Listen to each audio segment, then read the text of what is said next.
आज है मेरी मैरिज डे और मैरिज डे के दिन इतना सिंपल सेलिब्रेशन क्यों। सो आज हम लोग गए थे अरेराज और मैरिज डे हो और अरेराज ना जाए ऐसा हो नहीं सकता। एक और काम था गाइज, और परी का बाल कटवाना था और मैरिज डे के दिन हम लोग सोचे उसी दिन हम लोग बाल कटवा लेंगे परी का और भगवान जी का दर्शन भी हो जाएगा, आशीर्वाद भी ले लेंगे।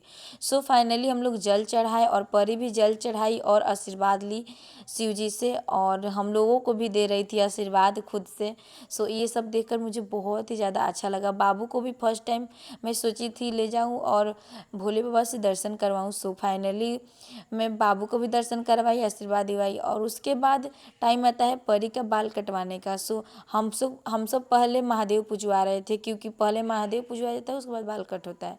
सो उसके बाद हम लोग घर आए। सो बहुत ज़्यादा थके हुए थे, वो सब ब्लॉग मिनी ब्लॉग में हम लोग कैप्चर नहीं कर पाए। सो उसके लिए I am so sorry guys.